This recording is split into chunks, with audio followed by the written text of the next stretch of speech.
સાધુઓ ચતુર્માસ કરીને જ્યારે આગળ વધી રહ્યા છે ત્યારે આ નારદ મુનિ જે નાના બાળક સ્વરૂપે છે એ સાધુઓની પાછળ પાછળ ચાલ્યા છે. સાધુએ કીધું છે તમારી માતા જ્યાં સુધી જીવિત છે ત્યાં સુધી તમારી ફરજ છે કે તમે તમારી માતાની સેવા કરો. તમારે એનું ઋણ છે.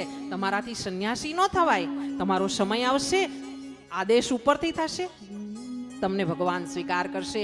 આ વાત સાંભળીને નારદ મુનિ જે નાના બાળક સ્વરૂપે છે એમના કાનમાં આ જે સંતો છે એમણે એક મંત્ર આપ્યો છે અને એ મંત્ર લઈને આ નારદ મુનિ પોતાની માતા પાસે આવ્યા છે. બન્યું છે એવું કે એક દિવસ માતા સવારે પરોઢી અંધકારમાં ગાયોનું દોહન કરવા માટે ગઈ છે, દૂધ નીકાળવા માટે ગઈ છે ને એવા સમયે એક સર્પ કરડવાથી આ નારદ મુનિની માતા જે દાસી હતા એમનું મૃત્યુ થયું છે. આ તો જોઈતું તું ને માએ પીરસી દીધું. આ થયું એવું કે એમને આ મુક્તિ મેળવી હતી માની ફરજમાંથી કે હું ક્યારે આમાંથી છૂટો થઉં અને ભગવાન તરફ આગળ વધું. અને નારદ મુનિએ પોતાની માતાના ક્રિયાકર્મ પૂરા કર્યા છે અને કર્મ બધા પૂરા કરીને અગ્નિ સંસ્કારને બધા કર્મ કરીને પછી નારદ મુનિ વન તરફ ઉત્તર દિશામાં ચાલુ થયા છે. ચાલવાનું કર્યું છે. ચાલતા